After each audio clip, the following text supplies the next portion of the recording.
Olá pessoal, tudo bem? Vamos continuar então nossa matéria aqui na parte de congruência módulo N.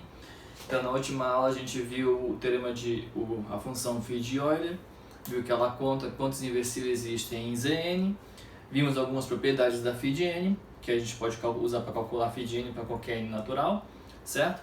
E o que a gente vai ver aqui agora, que vai inclusive aproveitar aquela função para ter uma aplicação dela, são os teoremas de Fermat e o teorema de Euler, que a gente vai ver agora aqui.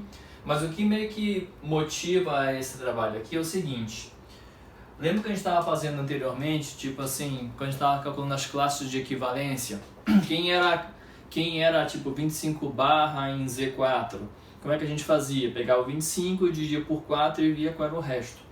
Então procurar a classe de 25 no Z4 era saber qual o resto da divisão de 25 por 4, certo? Então aqui a motivação é mais ou menos assim, a mesma no seguinte sentido.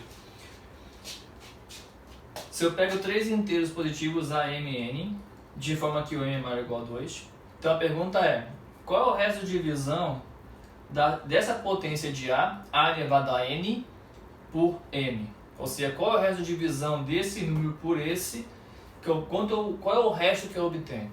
Ou, em outras palavras, como eu fiz várias perguntas equivalentes no material, qual é a classe de a elevado a n no Zn? Então, para descobrir essa classe, é a mesma coisa que eu descobrir qual é o resto de divisão do a elevado a n por n. Mas como é que a gente vai fazer isso? Para vocês terem uma ideia da sutileza que tem aqui. Por exemplo, imagine que essa base fosse 25, por exemplo, e o meu n fosse, digamos, 150. Como é que eu vou fazer para encontrar o resto de divisão de 25 a 150 por m, digamos, igual a 4, ou igual a 7, ou igual a 15? Como é que eu faço para achar esse resto? Porque, primeiro, quando eu tinha, por exemplo, 25 e o 4, que eu falei agora há pouco, 25 barra em Z4, era fácil pegar o 25 e dividir por 4 e ver o resto. Mas agora, se eu botar aqui 25 elevado a 150 na divisão por 4, por exemplo, como é que eu vou saber qual é esse resto? Eu não tenho como calcular esse valor aqui, mesmo com a calculadora científica vai ficar um número absurdamente grande que você não vai conseguir fazer a conta. Então, como é que a gente faz para resolver esse tipo de problema? E o que a gente vai ver agora é que esses três teoreminhas aqui nos dão uma forma muito simples de encontrar esse resto, que é usando congruência. De que maneira? Lembrando, o que significava A ser congruente a B módulo N? Significava que A menos B era um múltiplo de N. Mas de tudo que a gente viu anteriormente de congruência, a gente viu que dois inteiros A e B estão relacionados pela congruência módulo N se os dois deixam o mesmo resto na divisão por N. Então aqui o que a gente está fazendo é o seguinte: o teorema de Fermat, o pequeno teorema de Fermat, o teorema de Euler, ele nos dá uma certa congruência conveniente que, como uma aplicação dela, ela responde questionamentos como esse aqui. Potências de números que vai dar um número absurdamente grande, dividido por um m pré-estabelecido, e a gente consegue, vai ver aqui, que a gente consegue uma forma bem simples de resolver, usando essas congruências que a gente vai descobrir aqui agora nesses teoremas. Tá certo? Então, o teorema de Fermat, que é o primeiro teorema desse material, dessa parte, eu pego dois inteiros a e p, onde o p é um primo positivo, tá? Então a afirmação é que a elevado a p é congruente a módulo p.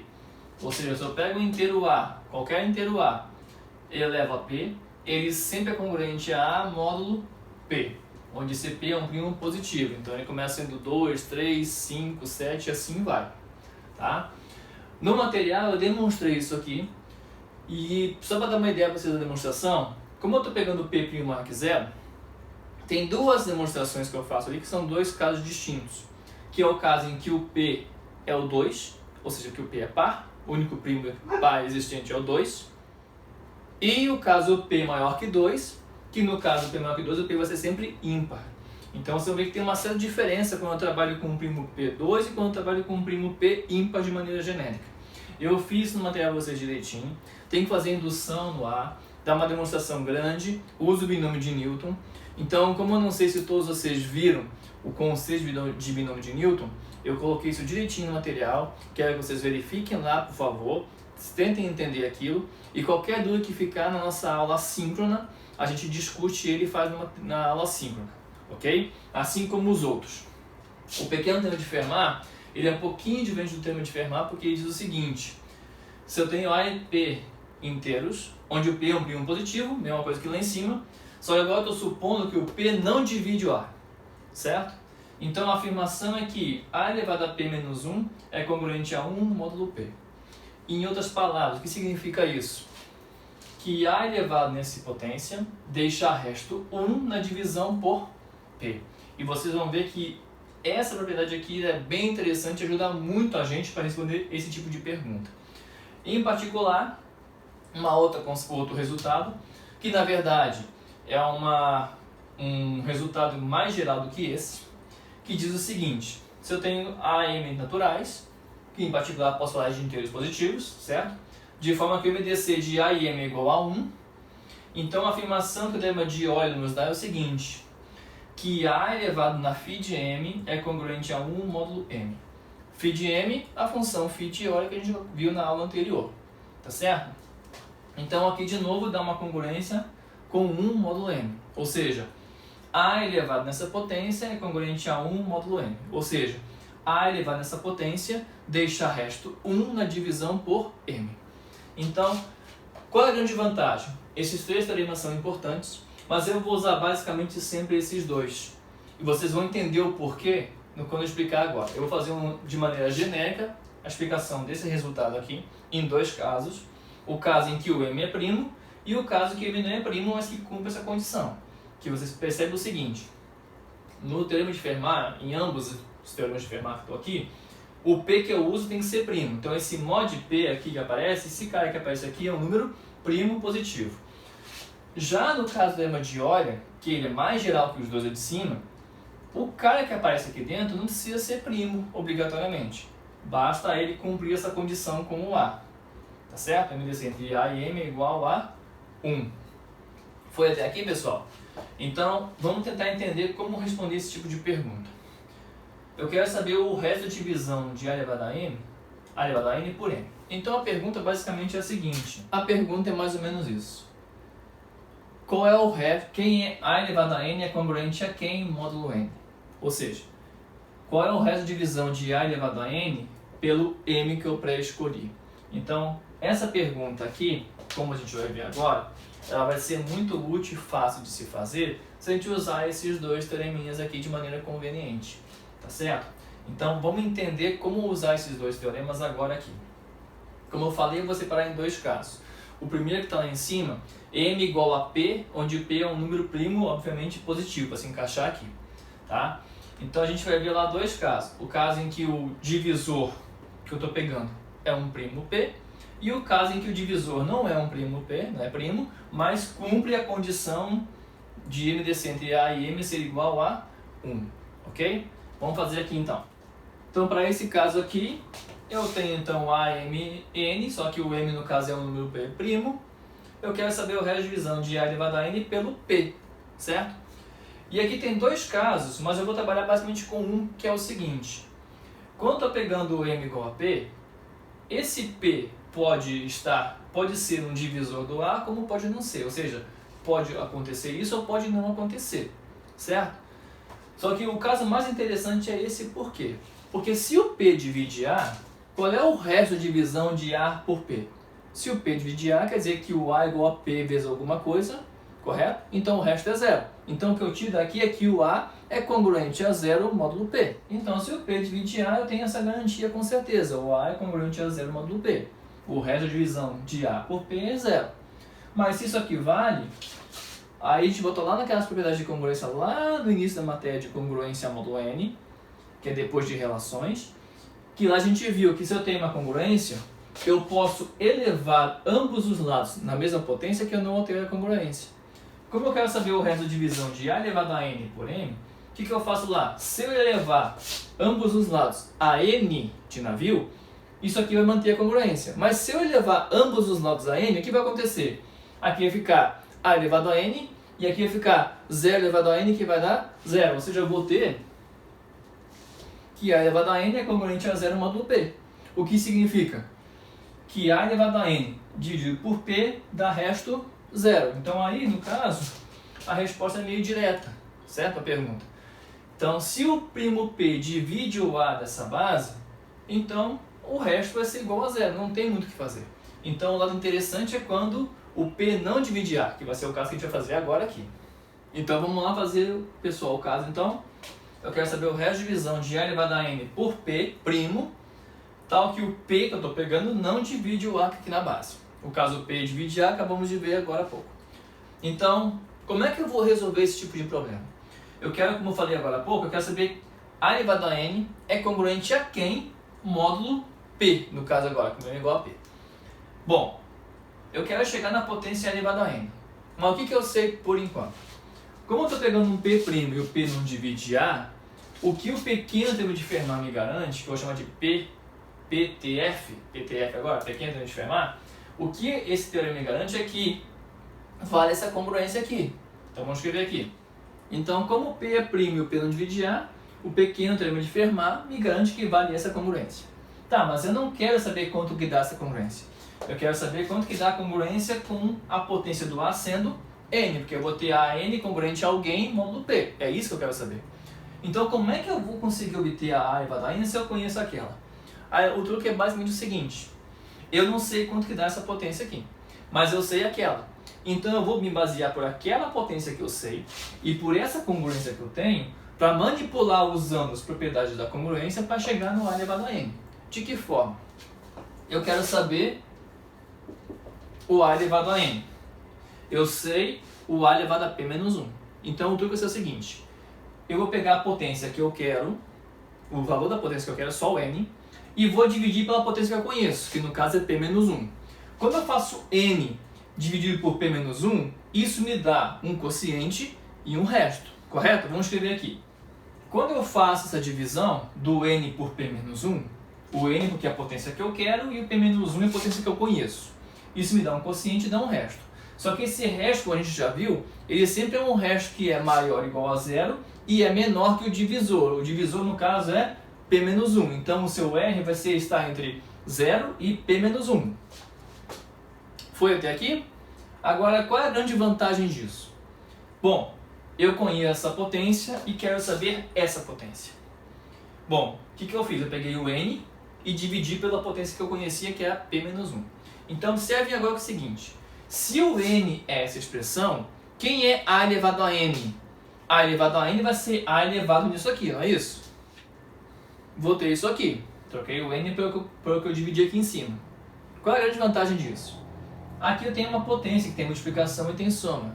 Isso aqui, pelas propriedades da potenciação, você consegue reescrever assim. Eu consigo reescrever isso dessa forma que está aqui. Potência de potência, mantém a base e multiplica os expoentes. Então, aqui aparece esse produtinho aqui. Vai ficar A elevado nesse produto vezes A elevado a R. Multiplicação de potência de mesma base, conserva a base e soma os expoentes. O expoente do primeiro era esse termo. O expoente do segundo é R, somando chegou aqui. Perfeito? Então eu só manipulei a potência de uma maneira conveniente. Tá, mas por que você fez isso? O que eu queria descobrir de novo, vou escrever aqui embaixo. A pergunta inicial é essa. Qual o resto de divisão de A elevado a N por P? Então eu quero saber o A elevado a N é congruente a quem módulo P. É isso que eu quero saber. Então o que eu fiz? Eu sabia, pelo PTF, que valia essa congruência. Peguei o N, que é a potência que eu quero, dividi por P menos 1, que é a potência que eu conheço, e obtive isso aqui. Reescrevi o A elevado a N nesse tipo aqui, que ficou igual a isso aqui. Foi até aqui? Então, olha o que acontece agora. Para eu chegar aqui, o que eu vou fazer? O A elevado a N é literalmente igual a esse valor aqui. Então, o que eu vou fazer? Eu vou pegar essa informação que eu já conheço e eu vou manipular ela para tentar transformar isso nisso que está aqui. Quando eu manipular isso aqui e transformar isso nisso, o que vai aparecer do lado esquerdo vai ser exatamente o A elevado a N, que é o que eu quero. E o que vai aparecer depois vai ser uma congruência que eu estou querendo. Então, me acompanhe aqui.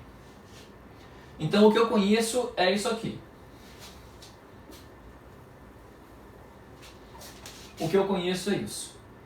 Como é que eu faço esse lado esquerdo se tornar isso aqui tudo? Primeiro que eu tenho que fazer é o seguinte. Aqui está AP menos 1. Aqui está AP menos 1 elevado a Q.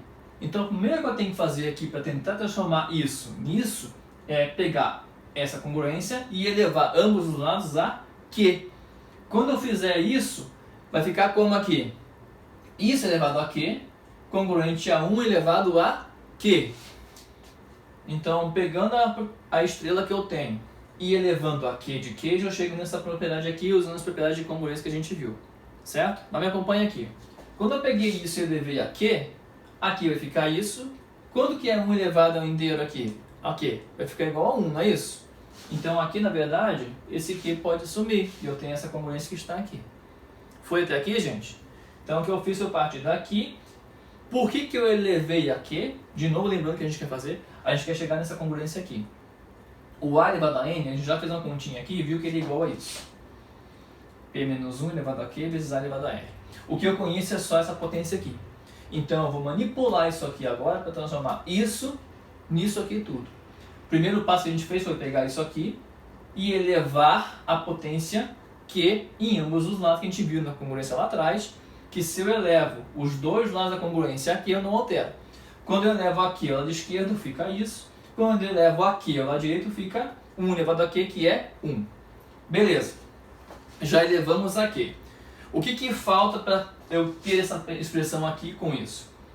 Falta multiplicar por A elevado a R. Então o que eu vou fazer vai ser multiplicar ambos os lados por A elevado a R. O que vai acontecer com o lado esquerdo? O lado esquerdo vai ficar exatamente igual a isso aqui. E o lado direito aqui vai ficar como? 1 vezes A elevado a R vai ficar A elevado a R. Foi até aqui? Mas então o que acontece agora aqui? Quem é esse lado esquerdo? Esse lado esquerdo a gente viu aqui que é exatamente o A elevado a N. Então aqui eu vou ter quem? A elevado a N. E quem vai ser essa interrogação? O A elevado a R. Portanto, o que significa isso? O resto de divisão de A elevado a N por P é o mesmo resto de A elevado a R por P. Tá, você saiu de uma potência e foi para outra. Grande vantagem que você teve. Sim, uma grande vantagem. Porque, por exemplo, quando a gente estava brincando agora há pouco, digamos que fosse então 25 a 150 módulo 7, digamos. A base era 25 e a potência era 150, correto? E aqui o P que eu estou pegando, supondo agora, é 7. Para cá. Aqui é 7. Aqui é 25 a 150. Quem vai ser esse A elevado a R aqui? Eu tenho que pegar o 150 e dividir por P menos 1, como P é 7. Dividir o 150 por 6 e ver qual é o resto. Quem vai ser o resto nessa conta? Como eu estou dividindo por P menos 1, que é 6, qual é a potência máxima que vai dar para o R? 0, 1, 2, 3, 4 ou 5.